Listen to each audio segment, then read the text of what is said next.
Sa kabila ng mga naitatalang kaso ng sakit na Mpox sa bansa, ang Health Department sinabing hindi pa dapat mangamba.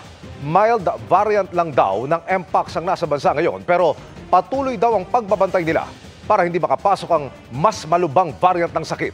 Nakatutok si Chino Gaston. Isang residente mula Maco, Davao de Oro ang pinakahuling na-detect na kaso ng monkeypox, ang nakahahawang sakit na nagdudulot ng marami at malalaking butlig sa katawan. Nakarecover na raw ang pasyente pero 2 pang tao na pinagsususpetsang may Mpox ang binabantayan ngayon sa Maco at karatig na bayan ng Nabunturan. Sa Iloilo Province, isa pang pasyente ng Mpox ang idineklarang nakarecover na ng Provincial Health Office. Samantalang sa Iloilo City, 4 na tao ang isinasa ilalim sa isolation at monitoring sa hinalang nahawahan sila ng sakit. Pero paglilinaw ng City Health Office, walang community transmission ng Mpox sa Iloilo City. Sa Bacolod City, tututukan ng LGU, DepEd at iba pang ahensya ng gobyerno ang pagbabantay sa mga hotel, spa, palengke at transport terminals para mapigilan ang anumang outbreak ng Mpox.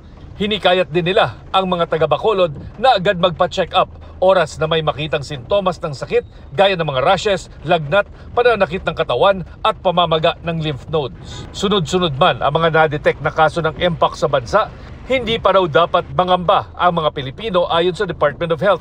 Mild variant lang daw kasi o ang Mpox Clade 2 ang mga kasong nakikita dito. Gayunpaman, patuloy ang pagbabantay at pag-iingat na hindi makapasok ang mas malubhang Mpox Clade 1B variant sa bansa.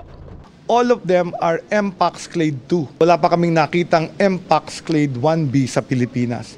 Yung 2, ano yun, very mild, self-limiting, at saka ang transmission niya, skin-to-skin contact. So very important mag-isolate. May mga cases tayong ni-report na matay, pero hindi sila namatay from the Mpox. Namatay sila from advanced HIV.